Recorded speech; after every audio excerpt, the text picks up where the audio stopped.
സ്കൂളിൽ PTA meeting നടക്കുന്ന കാര്യം കുട്ടികളെ ടീച്ചർ അറിയിക്കുകയാണ്. നിർബന്ധമായും രക്ഷിതാക്കൾ അന്നത്തെ മീറ്റിംഗിൽ പങ്കെടുക്കണമെന്ന് വളരെ കർശന സ്വരത്തിൽ ടീച്ചർ പറഞ്ഞപ്പോൾ കുട്ടികളെല്ലാവരും ഒരേ സ്വരത്തിൽ യെസ് എന്ന് പറഞ്ഞു. പക്ഷെ ഒരു കുട്ടി മാത്രം ഒന്നും മിണ്ടിയില്ല.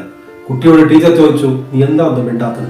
അപ്പോൾ കുട്ടി പറഞ്ഞു, ഞാൻ അനാഥയാണ്, എനിക്ക് മാതാപിതാക്കളില്ല, പക്ഷെ ഞാൻ ഈ രാജ്യത്തെ സ്നേഹിക്കുന്നു, അതുകൊണ്ട് തന്നെ ഈ രാജ്യത്തിന്റെ പ്രസിഡന്റ് എന്റെ രക്ഷിതാവായി സ്കൂൾ മീറ്റിംഗിൽ പങ്കെടുക്കണമെന്നാണ് ഞാൻ ആഗ്രഹിക്കുന്നത്.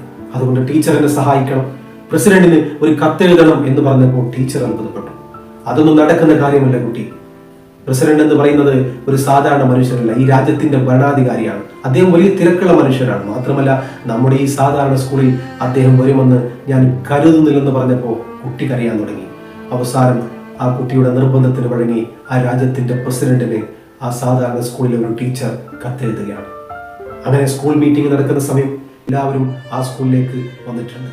എല്ലാ രക്ഷിതാക്കളും ആ സ്കൂൾ മീറ്റിംഗിൽ പങ്കെടുക്കാൻ എത്തിയിട്ടുണ്ട്. പക്ഷേ കുട്ടിയുടെ രക്ഷിതാവ് മാത്രം വന്നില്ല.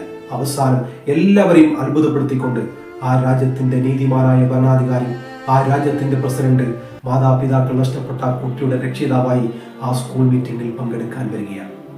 അത് വേറെ ആരുമായിരുന്നില്ല, തുർക്കി എന്ന മഹാരാജ്യത്തിന്റെ പ്രസിഡന്റ് റജബ് തയ്യിബ് എർദോഗാൻ എന്ന മനുഷ്യനായിരുന്നു. ഈ ലോകത്തിന് തന്നെ നൽകിയ ഏറ്റവും വലിയ സന്ദേശം കൂടിയായിരുന്നു അത്.